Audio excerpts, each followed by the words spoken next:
front of me. I'm gonna make it to the top, leave a legacy. If I got something to say, you better let me speak. Turn it up a new degree, bitch, you ain't seen anything. I pop off with the new rock, electronic, blow the sonic roof up. I'm too honest when I take a few shots. They're too toxic, need to take the noose off. And you cannot save me, cause I don't need saving. It's everything I've been chasing, all here for the taking.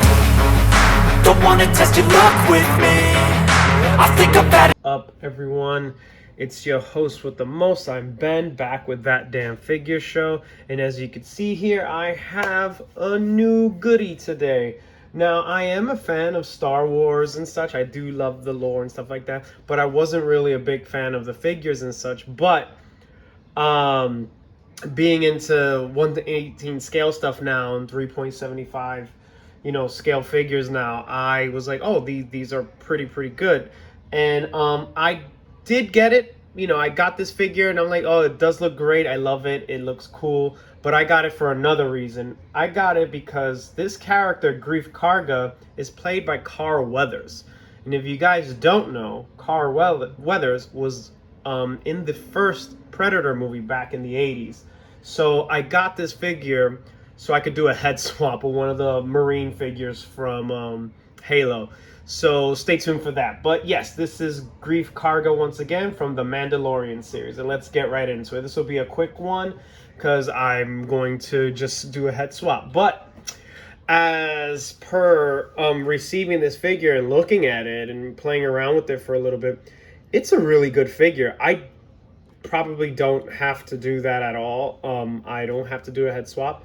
It is a nice figure. I put all his accessories, which is just one. He just comes with that gun. And that gun is extremely rubbery. Like, I don't know what they're doing lately. I got another Star Wars figure from a Star Wars story, this guy right here. And that gun is nice and solid. I don't know what the hell is going on. But whatever. It is what it is. But yeah, let's get into it. I really love the aesthetic. The aesthetic looks very good. He's a bit older now, so Carl put on some weight, but the figure does have him in some sort of shape. But the head sculpt is why I really got it, and it looks amazing. And the articulation for the head is awesome. They started using the barbell joints during the Mandalorian figures, because the figure I just showed doesn't have a barbell joint. It's just one ball joint, and it doesn't get nowhere near as this good a head movement. The arms, if you're familiar with the vintage stuff, they do a T-pose. They could go all the way around. Great torso articulation as well. But it does have those pesky leg joints that everyone's complaining about. Now, though I don't like that either, these leg joints, I kind of know why they did it. When you put them in a position, they can really, stay in that position. That position, it's gonna stay there, and it won't move. Look, like it's not gonna move. The same thing with that other older vintage figure, and I've had it. I just got that one, but that figure's been around, since the movie. So I'm trying to see. This is the only bitch about it, is that you have to find where the joint is. There it goes. And once you move it, it's not gonna move. It's gonna stay there. So it's the purpose is for posing. And if you lovelies didn't know this, I discovered this recently.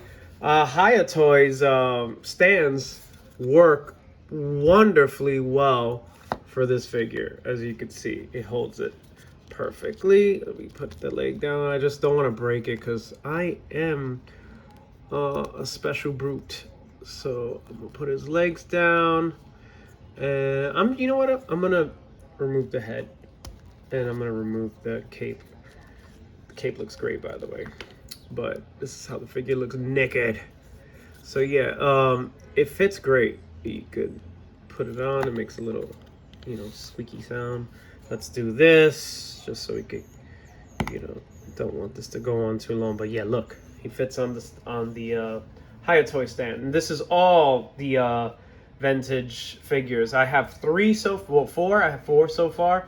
They all fit. It's perfect. I didn't know that it was going to be that good, but it works out great. So if you guys are looking into do something like that. But yeah, back to articulation. So they do have a nice articulation, especially for the price point. I actually think that the vintage collection and Haya toys in general, for the price point, are probably the best figures that you could get in these scales because of just the price point. Like, with Haya, I mean, with Joy Toy and Acid Rain, you're paying for like the work. So yeah, I get why, it's, it is what it is. But these are not that far behind. And if you're going to be doing customs like myself, you're going to want to get figures like this and like the Marines from Halo, Jazzaware stuff, the Haya Toys stuff, because you could just, bang out a bunch of customs. I'm like paralyzed with ideas, but I am working on a custom. You'll be seeing that in the next few weeks. But yeah, for the price point, these figures are amazing.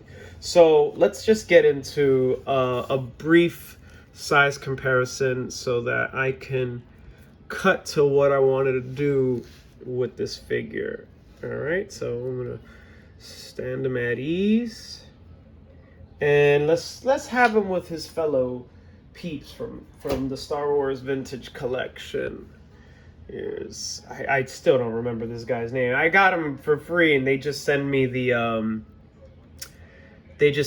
loose in a in an envelope. But let me move the camera back so you guys could see. See it. They're now. You're not like understanding the size of these guys yet until we get into the more modern, Joy Toy stuff. So let's get into that one. So let's remove these two lovelies, and let's get into. I guess we could do. Let's do one Joy Toy and one Acid Rain. This is the Suited Assassin, and this is Narinu, or Narian. I forgot which one is this one, but I do love this Acid Rain figure, and this is the Acid Rain. Let me take this. I'm so sorry, I got this all jumbled today. So I'm just gonna make them stand straight so we could do a proper scale. There you go. So that's a more modern, and it doesn't look that bad. Humans are different, sizes and shapes. So it's not that bad at all. It looks quite sexy. Looks awesome. And just for like a little bit of homage, because I do think Rigo is definitely supposed to be Arnold Schwarzenegger. And in the Predator movie, his name was Dutch Schaefer. And so we got Terminator next to Carl Weathers. And again, that doesn't look too bad at all. And now Joy Toy, these two are much more expensive figures, and you could see why. But look at the face sculpt. This looks almost identical to Carl Weathers. That looks phenomenal. I wonder if Joy Toy and Acid Rain will be able to do stuff like that, like get rights to certain people's faces and such. Anyway, dragging on. All right, now this is I'm gonna start including this guy in my size comparisons because he is my favorite first generation Haya Toys Predator, and this is Boar from Predator 2. If I could get him to stand. There you go. And now you understand the crazy size differences, and I do mean that this guy's like almost 4.5 inches, and this guy's true 375 scale. Sorry, I really want to get this right. There you go. And that's the scale. And the first generation and even the newer Haya stuff for Predators, they're more at home with 3.75 scale stuff. All right. Now let's get us a Xenomorph. What I deem is the definitive Xenomorph from AVP That looks cool. Jesus, that looks awesome. And again, I gotta have to back up again because he's a big boy. So, oh shit. Sorry about that. Yeah, look at that. Had an accident. But yeah, that looks amazing. They scale pretty good with each other. Looks good. Now, to end this video.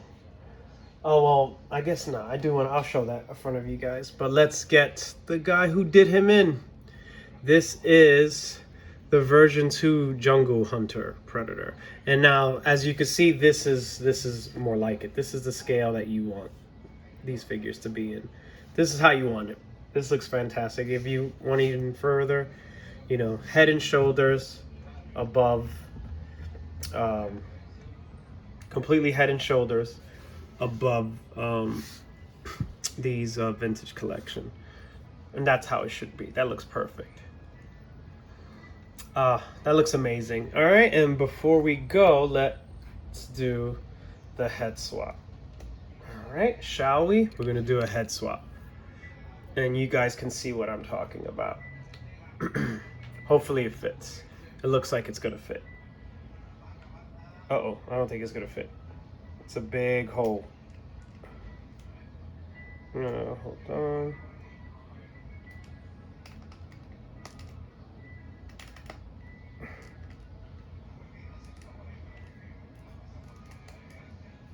I guess not.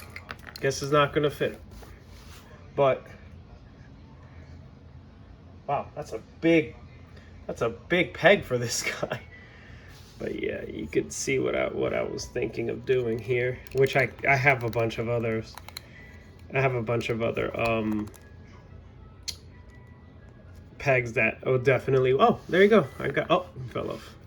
Hold on one second, guys. Get it in there, and boy, did I have to play around with that hole to get that thing in there. But this is what I was trying to do. I have other pegs. I gotta look for some that I could barbell joints rather, that I could put in there to make that fit better, because that's a tight fit. But this is exactly what I was talking about. This looks fantastic to me. I'm like, ooh, I got myself a nice little Marine from, you know, Predator, and I think this looks amazing. And this is why I got into this stuff. I wanted to do some of these customs and see how I can fare, you know, doing these things. And it came out good. I like it. It's hard to look up and down. Oh, there you go. I got it. But it looks pretty good, everyone. And that's what I was trying to accomplish here. So, you know, we could do, they're both on their stands, which are pretty much almost leveled, so you get to see how they scale with each other. And I think that scales well. Let's put him staring at him because he got killed by him. I think this looks amazing. I hope you guys enjoyed what I try to do here. I had a lot of fun doing it. I didn't cut anything out because that's a part of the experience, and those of you who also do customs and such know how it is. So I'm glad I could show you guys that so you guys could do it better. All right, well, that's it for now. If you like what you see, please remember to like and comment and subscribe. This has been With That Damn Figure Show, signing out. Peace.